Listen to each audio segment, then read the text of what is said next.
Hi, I'm Lara and this is tropetrinitytrilogy, and today I will be reviewing A Sky Beyond the Storm by Sabaa Tahir.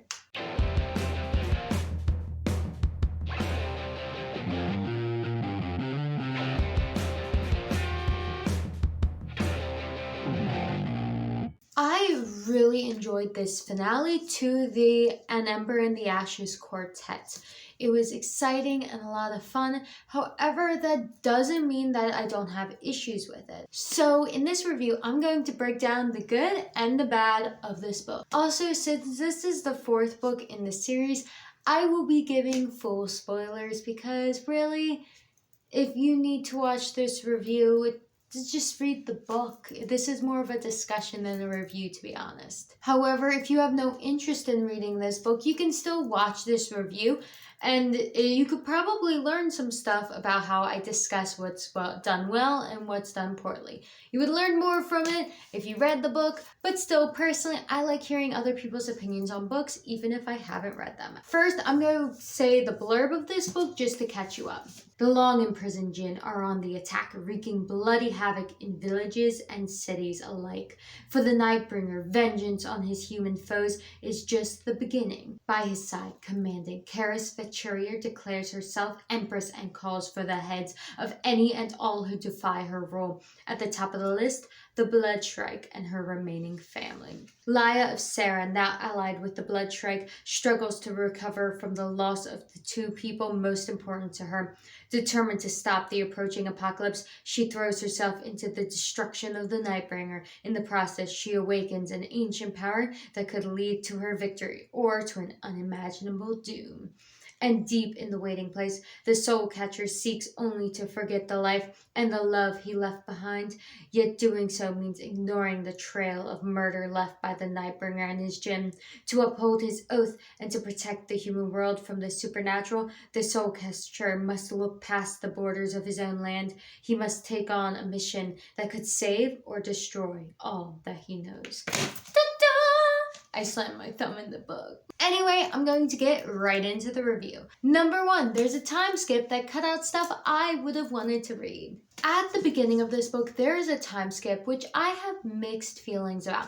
I'm fine with the book skipping some of the more political or traveling type things like Helene transporting her sister and her nephew, who is the emperor, from one city to another city. I don't feel the need to read that. However, this book also skips the freeing of the scholars from slavery, which has been like the crux of this series and Laya as a character since the first book. And it's just like, that should have been shown to us. Why would you skip that? Book 1 is about Laya losing her family because they're scholars and oppressed and treated like objects. And then in book 1, she becomes a slave. Well, pretends to be a slave, but really the person who's enslaving her believes she's her slave. So there's a fine line. She's just straight up a slave in the first book because she is a scholar in order to try to save her brother who is in prison because he's a scholar who learned something scholars aren't allowed to learn. And then book 2 follows the scholars' literal genocide. There is a genocide of the scholars in book 2. Then book 3 follows Leia to a different kingdom where there are scholar refugees who are suffering due to what has been done to them by the marshals, and then are still suffering in this new kingdom where they're refugees. And also in book 3, we follow Helene, who is in multiple kingdoms where she sees many people get slaughtered, including scholars, and she is upset. But then by book 4, they're already freed off the page, and the main focus of the book is a magical jinn trying to destroy the world instead of the nuances of human corruption and suffering. Yay! I wanted to see Laya's relief and joy at the freeing of the scholars. I wanted Helene to have to reconcile her past beliefs, and throughout the series, Helene has become more sympathetic to the scholars, working to protect them, and at first seeing them as subservient and growing to see them as her people who she is sworn to protect. I would have loved to see Helene realize that freeing them is the right thing and that her sister and Laya are right and that they should be free. I would have loved to see how it affects both Laya and Helene. But I don't get to. It's just done, and then the story moves on to the main adventure. And honestly, I would have liked to see some of the general scholars react to their freedom. Yes, in this book, there are still scholars enslaved by the other half of the empire, because the empire is split in two now. Helene's side and the commandant's side, and the commandant's the evil one who still has them enslaved. And it does address the suffering of the scholars still under the other side, but it would have been really cool to see how the scholars react to their new freedom. And don't get me wrong, there are scholar characters in this book, and there are some nuances of how they're being treated, and some people still thinking of them as lesser. So it's not like the book completely fails at this aspect, but I wanted to see how the scholars felt about it, as opposed to how some people still saw them the other way. Like, I would have liked to see Laya's internal relief, or like a more emotional and personal experience of someone who, after all these years, is finally allowed to be free, even in the midst of current war. Now, don't get me wrong, the gym plot was entertaining and I liked it, but I don't think it had to be at the expense of the scholar storyline. Then the second thing that was skipped that I wish hadn't been is the development of Helene and Laya's friendship. So in book one, Helene just straight up doesn't like Laya and is jealous of her. However, after healing her, she begins to feel more sympathetic towards her and empathize with her due to how the healing magic works. And this continues on, and then in the third one, Laya gives her condolences and tries to comfort Helene for a moment when Helene's trying to kill her. But the point is, they have grown to respect and closer to each other throughout, and by the end of the third book, Laya delivers Helene's nephew, birth, in the middle of a war, and Helene trusts her to do it.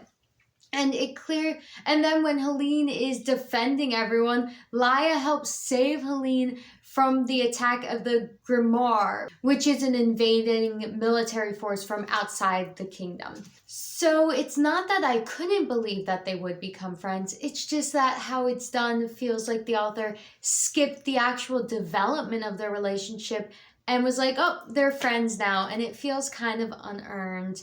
And I noticed this also with the main romance between Laya and Elias, and it seems like the author has a tendency to want relationships to already be where they're supposed to end up instead of actually going through the development. Now, there was development between Helene and Laya, but not a lot, and I feel like this both could have had them genuinely have a cool arc between them. And however, this book just skips to them already being BFFs, which is unfortunate. I would have liked to see them grow to become friends as opposed to just already be friends by the start of this book. It's not like I wanted them to become friends. I can believe they would become friends, but I wanted to see it happen. And overall, I think the time skip actually lowered the tension the third book worked so hard to build up, and resulted in the fourth book kind of just starting off in a more chill spot than it really should have. It could have started off super intense with all these things happening, but instead it felt a lot more meandering, and I think the time skip resulted in that. Point 2. Laya became a chosen one. In the first book, one of the reasons I really liked Laya is she's just a regular girl trying to survive a brutal empire and resist in the small ways she can to try to save her brother. Laya couldn't just punch her way through problems, and her character arc was about finding her courage. However, in this book, Laya becomes a chosen one.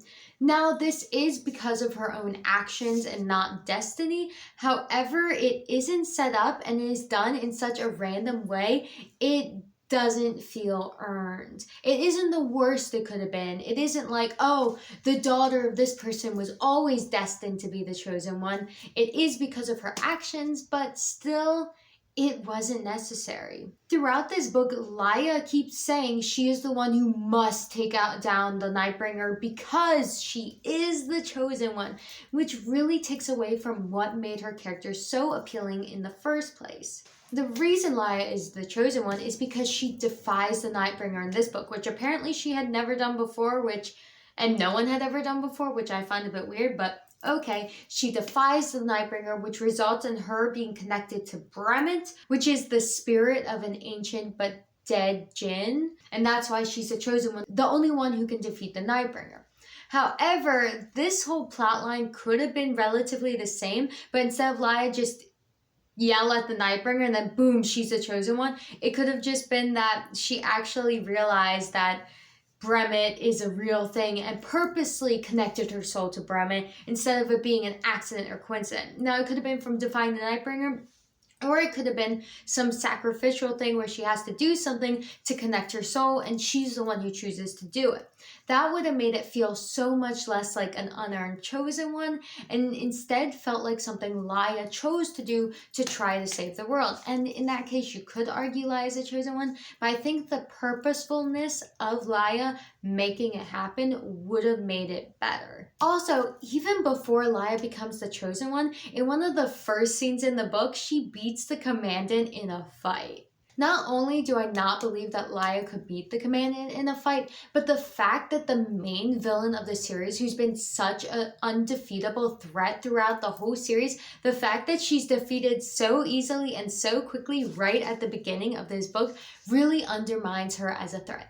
But I'll speak more on that later. Another thing that bothered me though was despite me not wanting Laya to be a chosen one, so many characters are shocked and don't think she should be the chosen one to the point where it's annoying. It's like, guys, she's the first person to blow up Blackcliff and escape it with Elias. She's the first one to have a giant breakout of Koth Prison. She has done all these extreme things, being the first one to do so many things, and still they're like, it can't be her. We need someone who's better at fighting, or why couldn't it be this character, or this character, or this? Like, it's just a bunch of other characters, and it's trying to paint Laya as like the underdog character that people don't believe in, but at this point it just seems annoying. Like in the last book, everyone was talking about how important Laya is because of what she's done, and this one, when she's like officially chosen one important, the people are like, oh really, her? It's like, why? Also, I feel like Laya was a bit too quick to forgive the Jinn at the beginning of the book, considering the Jinn have been committing genocide against the scholars and just everyone, but specifically the scholars. Laya's forgiveness coming so easily made the ending at the climax feel more like just a blip of anger where Laya's angry and then, oh, she learns forgiveness and that's what saves the world. And it's like, if the book had been building up her resentment and anger throughout, it would have felt so much more powerful when the ending is her learning to forgive. If it had been a constant struggle with her instead of a blip of, oh, I'm so angry, and then forgiveness again. Like, you already knew forgiveness. It would have been so much more impactful if it was actually a turning point for her. After everything that's happened in the past books, it would have been so easy just to have her character growing in resentment and grief and letting her grief consume her, as opposed to her just being the I forgive everyone character who's always perfectly moral. Even having her overwhelmed by grief and not easily forgiving her doesn't make her a bad person. Like, she still would have been an objectively morally good protagonist, just with a flaw that she overcomes. But in this book, it felt like she didn't have a flaw to overcome. So if she did have an arc, it wasn't well done. Also, for some reason, Laya felt more guilty about killing genocidal Jinn than she felt about killing genocidal people, because the Jinn are an old and ancient creature, which just seems stupid to me. Like, what? You do, like, if you commit genocide but you're really old, she feels more bad about it killing you? What? That doesn't make sense. However, don't get me wrong, Laya wasn't perfect, and she did make mistakes. She hurt people when she tried to help them, and her realizing that her resentment at Elias for something that wasn't his fault and instead choosing to help him heal and gain his humanity back demonstrated that she still had flaws and still had things to learn. And I definitely enjoyed their scenes together, specifically for the reason that Laya had to change her mentality and choose to forgive Elias and help him, because she was kind of being selfish when it came to that. He gave up his soul to save her brother, and then she resented him when he forgot her. It's like, he saved your brother. Why don't you try to help him gain his humanity back? And the fact that this was addressed and someone had to be like, hey, Laya, he would try to save you if you lost your humanity and forgot him, was a good thing because I feel like that subplot really demonstrated the flaws she had, and I just wish it was incorporated more into the general story and not just the subplot. I think this subplot demonstrated how after all of this grief and loss that Laya was beginning to shut people out like the Nightbringer did, and by having her realize that she was in the wrong and choosing to help Elias, that shows her overcoming her grief. Also, I will comment, I've seen a couple reviews saying that she's too perfect, while also saying in the same review that she made too many mistakes, which is a bit contradictory. I understand what they're getting at. I feel like what I just said, I named how she was too perfect. But overall, I liked all the flaws and mistakes that she did make. I just think that my issue with her perfection isn't that she's too perfect. It just felt like it could have been used more purposefully in a character arc instead of being something just for subplots or individual scenes. I feel like she could have had a stronger, more pointed character arc, whereas a lot of these flaws were either related to just the Elias subplot or just individual scenes. There's one scene in particular where Laya makes a big mistake that a lot of people didn't like, but I actually do like, so I'm going to mention it here. And that is a scene where they're breaking into an enemy camp, like the enemy other half of the Empire camp, and Laya has a specific purpose and goal she's supposed to accomplish in it, but she sees a bunch of imprisoned scholars, decides to go try to free them, but then everyone realizes that the scholars have been broken out, and the scholars start getting slaughtered because she didn't think through, oh wait, how are they going to escape from in the middle of this enemy camp? And she gets them all killed, and then a scholar boy is injured, and she kneels down next to him and holds him as he's dying. And some people point out, it's like, hey, like that's pretty dumb. She like takes away her invisibility so he can see her as he's dying so he doesn't feel alone. And it is dumb because like people pointed out, hey, why didn't she get killed in the chaos? And I agree that could have happened, but also I could see in the chaos people not noticing the girl kneeling on the ground. So there's pros and cons to the realisticness of it, but I find the fact she made this mistake to be actually realistic and in character, because throughout the third book, her thing was freeing scholars from these encampments, how it was always planned out from the beginning to the end, and it was specific slave caravans, not like entire military encampments where there also happened to be slaves. So Laya got to the point where she was like, oh, I can do it, I've done this before, but she doesn't think it through and gets them killed. I think this is good because it shows that characters can fail. Like, Laya shouldn't always succeed at things, and it could result in people getting killed. It always held that risk, so the fact that that happens in this book feels realistic and shows the actual danger of this world. And though Laya not being killed while kneeling there could be argued as unrealistic, I would say probability-wise, either way could happen. However, I do think that scene fits with the themes of the book of loss and grief and humanity, because that's what the focus of the series is on, not necessarily battles. So I felt like it was thematically relevant to the story. I might be a bit biased because I have grown to really like Laya as a character over the course of the past 3 books, so I still really like her as a character. And this did not ruin her at all for me. I just think those are critiques and things that could have been improved. Speaking of themes, number 3, I like the themes in this book. Even though Laya's character arc could have been a bit stronger, I overall really enjoyed the themes of forgiveness in this book. I also enjoy how the cycle of violence is one of the themes in this story, and how forgiveness, empathy, and remembering is what the characters need to do in order to overcome the cycle of violence. There are also themes of family, loss, and grief, and they're all really well done and visceral. This whole series did a really good job of balancing themes of loss and grief while still giving characters glimmers of hope, and I feel like the end of this series did that well too. And the end of this book, despite the grief of the characters and the loss still being part of them, it was a hopeful ending, and I think the story really pulled off the very ending well, and overall the emotional themes of that. At the end of the book, you could tell the characters were changed forever by what they went through, However, there was no doubt in my mind that they would go on to live happy lives. Point 4. Helene is still my favorite. In this whole book, I was rooting hardcore for Helene. I was rooting for her to become Empress, to get her man, and just for her in general. To me, since Helene only became a protagonist in the second book, whereas the other two protagonists were always protagonists, it comes across like that Sabaa Tahir is less hesitant to give Helene flaws, which results in Helene actually having flaws. And then when it comes to Helene's romance, since she isn't the main couple romance,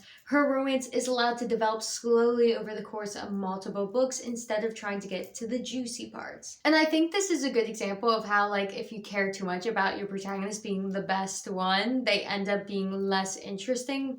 Whereas since Helene started off as a really flawed side character, she was the most interesting of the protagonists. Also though, because of this, I was actually really afraid Helene would die the whole series.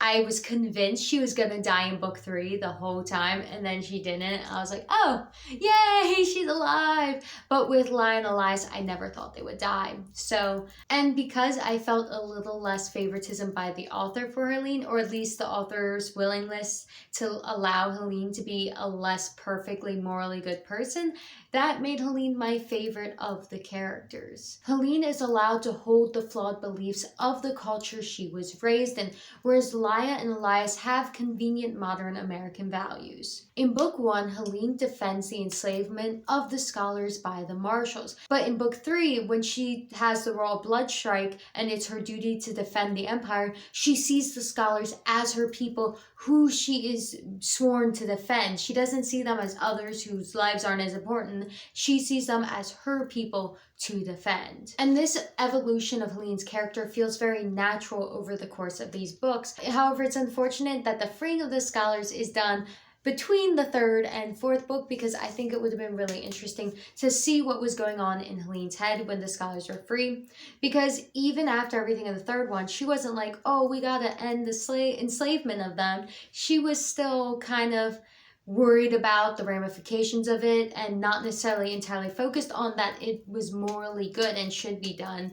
And so seeing how she realized it was good would have been nice. And in the 4th book, she is really close to a lot of scholars and respects them and defends them against those who are prejudiced against them. So it's really awesome seeing the development of her character like this. I just think it would have been cool to get her perspective on the specific scene of the scholars being free, along with Laia's perspective of that. Still, Helene is allowed to change and grow over the course of this book. Her character arc wasn't the strongest, but there is a really good scene where Elias tells her she needs to take responsibility for what she did when she failed to act. And throughout the series, Helene has changed a lot, and I find it completely believable. Point 5, Helene's magic was written out of the story. So Helene's magic is that she can sing to heal people. And there are 2 scenes in this book where Helene's loved ones are brutally injured, and she holds them as they die, and she doesn't even try to heal them. And the excuse the story gives is, for one, that the person's too far gone, and for the second is that there's too much stuff going on around them that Helene can't sing. This to me read like Sabaa Tahir wanted to kill off these characters but still wanted the dramatic hold them as they die type scene. So, but in reality she should have just killed them so that Helene never got the chance to hold them. Also, I wish there had been at least one point in the story where Helene had used her magic, because I might be remembering wrong, but I don't think she ever used her magic in this entire book, which made it feel like it was forgotten about. And even if it was just a little thing where someone got injured and Helene healed them, or she healed herself, I just wanted something where Helene used her magic. It was so important to the first 3 books, and then it just feels forgotten by this one. Number 6, I enjoyed Elias's character arc, but I do wish he had interacted with the other characters a bit more. So while Elias's character arc in the last book was him losing his humanity, this one was him gaining it back. I enjoyed reading his internal conflict between his identity as Elias and his identity as the soul catcher and seeing them clash. I enjoyed reading about him gaining his memories back and him wishing that he hadn't gained them back, him gaining his humanity back and realizing it's not just a weakness but a strength. However, my issues with his sections is that they were a lot more lore heavy, and I feel like it could have had quite a bit more character interactions, and his arc maybe could have even been sped up in the story if there had been more character interactions. But overall, I did like his character arc and his character. However, I still wish he had been with Laia and Helene more, because that would have satisfied my desire to see them all together,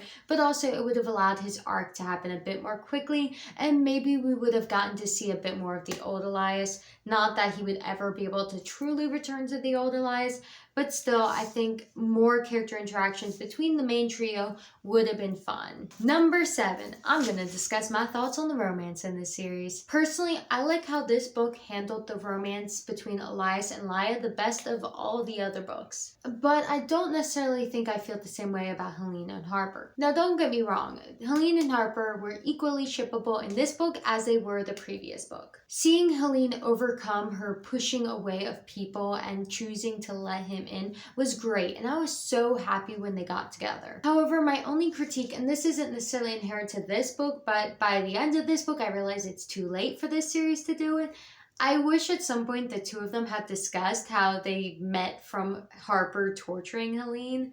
I think that's a relevant thing that could have been discussed, and I think it could have been interesting and fit in with the themes and character development of this story. Still, I enjoyed their interactions and seeing her slowly open up to him and realize her love for him, and I also like seeing his compassion and understanding towards her. Now let's talk about the Laia and Elias relationship. I actually found it the most compelling in this book than I had the previous books. Their romance at the beginning of this series was too instant, too much based on physical attraction, and too much based on an inner fire, whatever that means, for me to really get into it. However, in this book, I did enjoy reading about how Laia pushed him away due to his loss of humanity and forgetting her, because after so much grief, she doesn't want to deal with the pain his changes causes her. And then her realizing that he wouldn't have given up on her and that he only lost his humanity to help her, and then her choosing to push past her grief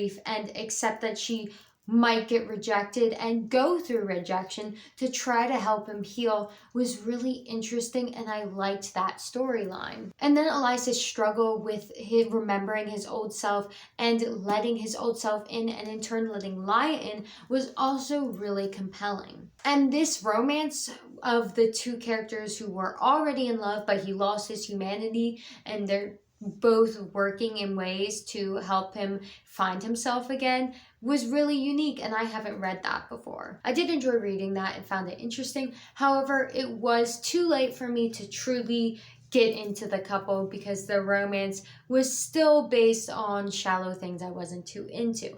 Now, I don't hate their romance, and I found it interesting in this book. I just don't ship it. I want the characters to be together because I like them as individuals and want them to be happy, but it's not one of my favorite romances. At least in this book, I enjoyed their interactions more and appreciated the complexities and struggles of the relationship. Now let's get to point number 8. The Commandant, who has so far been one of my favorite book villains, is ruined. I was not a fan of how the Commandant was handled in this book. In the first 3 books, she was one of my favorite book villains. She was deadly, intimidating, competent, and had an intriguing backstory I always wanted to learn more about. In this book, she is shoved into the background, and when she is on the page, she's a completely different person. First of all, to go back to what I mentioned, in the first scene she appears in the book, Laia beats her in a fight, which 100% undermines the Commandant as a threat. Second, this book tries to make the Commandant more sympathetic. So in this world, everyone is eventually redeemed in the afterlife. So I guess this book wanted to justify it.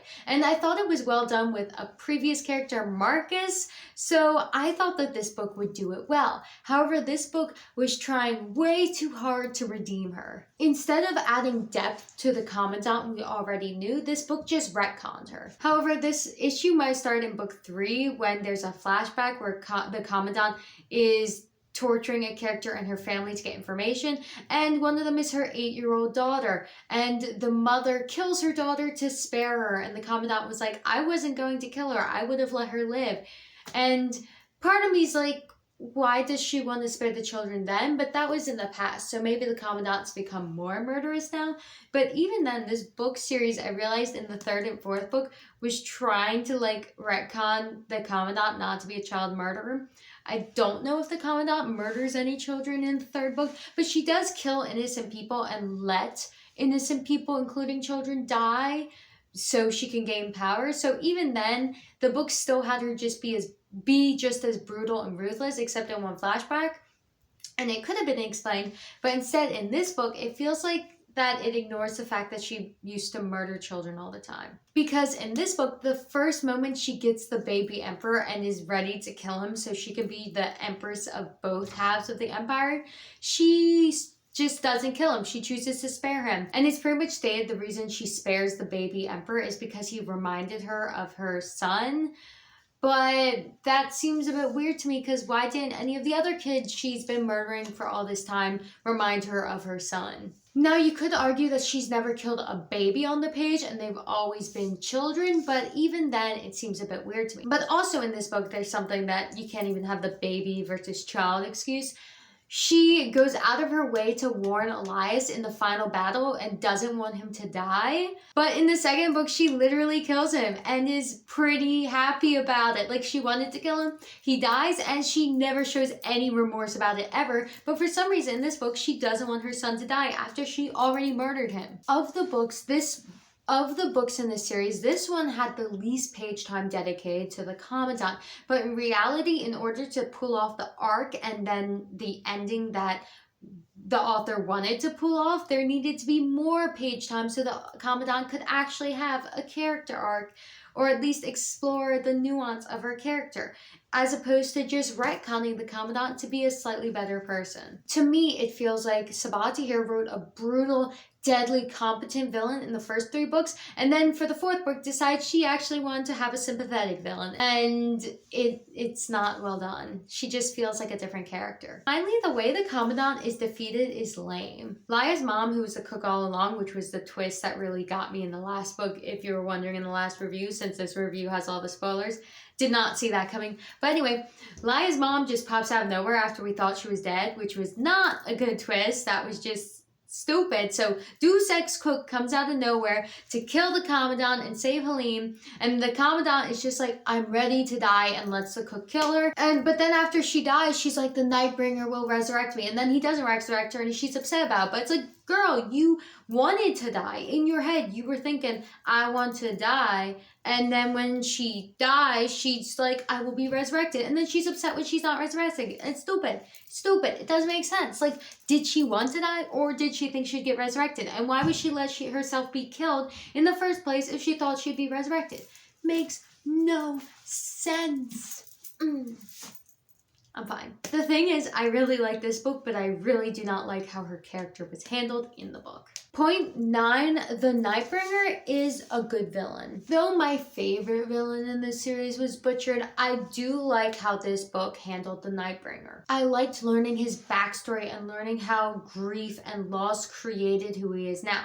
I do think there was some issues with how his backstory was told, though, because I feel like it was told throughout the book from Elias's perspective, and then at the end, when Lia learns it, and I would have preferred if Elias's perspective had been more in the present instead of just Elias learning lore. But I digress. I like how this book brought back up how he was keen and the love and empathy he and Lia shared and still sort of do, despite the fact that they're both enemies. So many villains are just pure evil, but by emphasizing the love and loss and grief that he and Lia share, it makes him feel more human and creates parallels between him and Lia, making the theme of forgiveness feel more strong because he didn't forgive, which is why everything's happening right now. And it demonstrates the 2 very different paths he and Lia took after going through loss and grief. Also, I like how this book demonstrate that forgiveness is what ended the cycle of violence and stopped him, and he was forgiven, and his full story, the good and the bad, would be remembered, but that doesn't prevent him from facing repercussions and doesn't give him a happy ending. It's tragic how after everything he will never get true peace, but I feel like that is a mature ending and is much more thought-provoking than a villain is forgiven and everything is good ending, or a villain is defeated because they're bad ending. There's more nuance to this. Number 10, this book pulled no punches. This book did not back away from the brutality of the world and was perfectly willing to kill characters we cared about and have characters make mistakes with serious consequences. Like, as I mentioned before in the scene where Laya tried to free the scholars from enslavement, but just got them all slaughtered. It was awful, but demonstrated how you can't always be the hero. Laya losing her brother after everything was terrible, but I respected how the book was willing to kill off characters that we had gotten to know and that were so important to the main characters. It made the brutality of the world feel a lot more visceral. Though, to be honest, I wasn't that attached to her brother, so when he died, I wasn't that affected by it. I was much more affected by the two characters' deaths that were connected to Helene. I felt especially bad for Helene because in the second book, her entire family dies but her sister, and her sister has a baby by this book, and her sister dies in this book, and it was pretty brutal, and I was very sad about it because I have a sister, so I could relate to that a bit more and be like, oh no, sister dying. And it's not that I don't relate to brothers because there's still that sibling relationship. However, there's something about Helene losing everyone in the second book, but despite trying to save them and feeling that guilt about it, and then losing her sister when she was also trying to protect her sister, that made it really hard for me. And also I think I was more attached to Helene's sister than I was to Laya's brother. Now I do think Helene could have saved her sister, and the next death I'll talk about. But also Harper dying at the end of the book was especially sad because I shipped them. But I respected that Sabaa Tahir had the guts to kill off Helene's love interest, but I felt really bad about it. However, at first, I will say I didn't like how afterwards Helene swore never to marry. And she also swore never to have kids, but she already said she didn't want to. But the fact she swore never to marry, at first I was like, dang, girl, you're in your early 20s. You're probably younger than me, and I'm in my early 20s too. You're 20. But I was like, dang, girl, you're 20, 21, and you're swearing never to marry because your current boyfriend died. I mean, I get you loved him, but are you really swearing to be forever alone because he died? I would have thought he would have wanted you to move on. The whole point of this book was Helene opening up and recovering after grief, and Harper was helping her do that. So the fact that he dies and then she immediately is like, I'm going to shut everyone out, I was worried that's where it was going. But as the book went on to the end, I realized she wasn't shutting everyone out, and it wasn't that she was swearing off romantic relationships or over finding a partner. She just meant being legally married which she was the position of empress. So it makes sense because if she married a man, he might become emperor and rule over her. So I realized that's what the book was doing, and that it was kind of showing that her and another man who was a scholar who lost his wife over the course of this book were kind of showing to flirt with each other a bit. And it's not that I was like, oh, you have to move on during the course of the book and find your new forever love interest. But it was nice because it demonstrated to me as the reader that it's not that she's shutting everyone out forever and that she won't find love again. It's just that she won't marry. I like how the ending of this book clearly showed how the grief and loss of everything that happened will live within the characters, but still clearly gave hope for their future and showed that they could still find joy in their lives. So overall, while this isn't a perfect finale, I really liked it and thought it was a good one that the series deserved. Of the flaws, the only one that really bothered me was how the commandant was handled, but even then, the good outweighed the bad easily. But what do you think? Have you read this? Do you have thoughts on the book? Or are you just interested in listening to my review? Or do you have thoughts on any of my specific points? Do you have any thoughts on villains being redeemed in general? On love interest dying in general? I would love to have a discussion about any of these topics with you down below. Anyway, thank you for watching. I hope you enjoyed this video, and I'll see you later.